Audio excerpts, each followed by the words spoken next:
Ever wanted to have great control of your shots, hitting them high or low, draws and fades, or even straight ones at will, then watch this video, because I'm going to show you what it is that allows you to create those different shaped shots. Now you might sort of think, why would I want to do that? Well, the fact is, if you understand what causes those shot shapes, and you're hitting a shot on the golf course that you don't like, then you've got some insight into what you might be doing to create that shot, and also what you can do to improve it. Hi, I'm Peter Knight, and I've created this channel to help you become the best golfer that you can be. And each week I upload a video, and if you hit the subscribe button, then you'll be able to see all of those videos, not just the ones that I'm doing in the future, but also the ones that I've done in the past. And if you hit the grey notification icon, then you'll also get a message whenever I load a video up, which is typically once a week on a Thursday. The direction the ball flies is always the result of a relationship between the club face and the club head. So if my club face is not square to the path of the club swinging on, then when I hit the shot, the ball is going to curve offline. So if my club face is aimed left to the path, the ball will start a little bit left and then it's going to curve left. Now, understanding just that relationship can help us a lot if we're trying to hit shots that are curving to the left or to the right. If we're looking to hit shots that fly high or low, that's related to the dynamic loft. Now, the dynamic loft is the loft on the club at impact.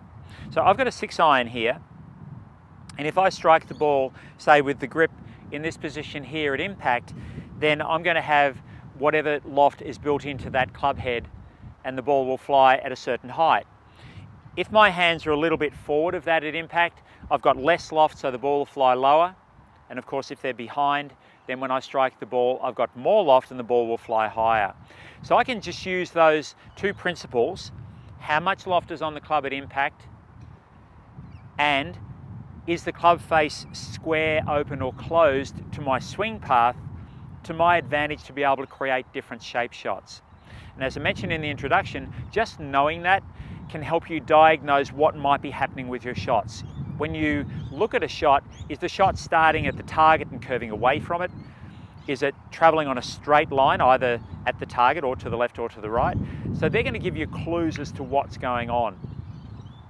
Where I strike the ball in the club face also has a bit of an effect. If I'm a little bit toward the toe or toward the heel, then that can affect the shot directionally, but that's not the main factor that's going to influence it. So there's a drill called the 9-ball drill, and I'll just explain what that is. So if we think of 3 different trajectories, so standard trajectory for whatever club I've got, high or low, so that's 3 different trajectories.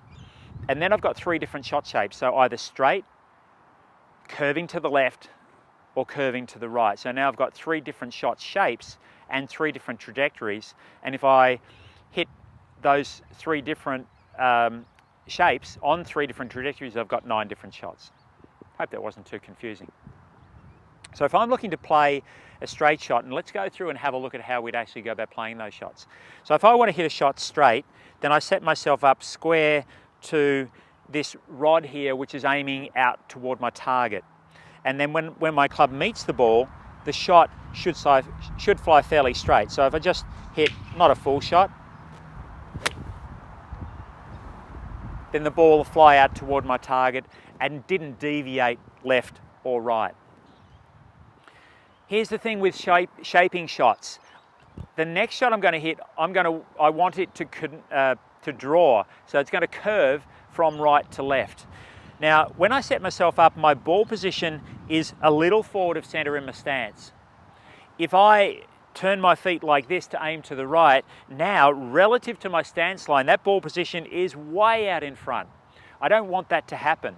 So what I'm going to do is actually walk my feet around an imaginary arc when I'm setting myself up.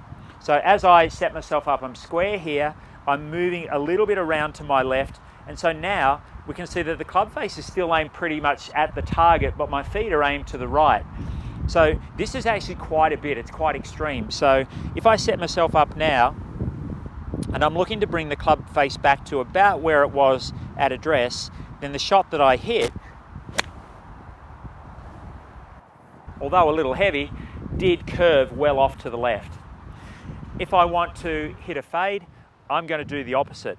So this time, when I set myself up, I'm going to walk my feet around the circle to the right a little bit, and so now you can see that I'm definitely aiming to the left. I walk my feet to the right of the ball, so I'm aiming left.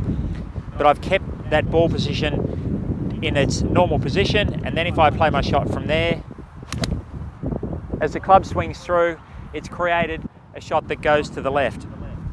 If we have a look at the path of the club on the ground here, we can see that it's definitely going left, but that's not because I've tried to cut across it. It's just really a result of the swing path. Now, let's say I wanted to hit a shot low, set myself up, and I'm just going to shuffle my feet a little to my left toward the target so that when I strike the ball, my hands are going to be a little further ahead of the ball than what they otherwise would. The ball will start lower. If I play the ball a little bit further forward, then when I strike the ball, my hands are not going to be as far ahead as what they would normally be. So there's a bit more loft. So now I've got the ball going higher. Okay, now let's start combining the two. So let's say, for example, I wanted to hit a shot and I want to hit a low fade. So I want it to start low, but then I also want it to curve to the right a little bit. So we know that if I aim my feet, walk my feet around the circle a little bit, so now my club face is still aiming pretty much toward the target, but my feet and my body are now aiming to the left. My ball position is still in the same position as it was before. And if I want to hit it low, I want to have a little bit less loft. So now I've walked my feet around the circle. Now I'm going to shuffle them a little bit to my left. So now I've got the ball back in my stance and I've got my stance aiming to the left. So when I play this shot, it should fly especially low and fade. So by playing around with ball positions and moving your feet around the circle, you can create those 9 different shaped shots. And like I said, if you're on the golf course and you happen to be hitting, say, a slice, then, which is very common, then you'll know that what's creating that is that the club face must be open to the path, or the club face might be square but the path is moving across. And then you can start to say, well, if I want to change that, I'm going to change my club face, maybe change my club face first, see what happens there, and then maybe change the path. And you'll find that as you become more and more aware of what's creating these different shaped shots, you'll have so much more control, whole lot less confusion, because you won't start running down rabbit holes with swing changes, which can easily sort of lead to a lot of frustration. So practice that 9-ball drill every session you have, and you'll find that your skill in controlling the ball is going to be accelerated or magnified a lot.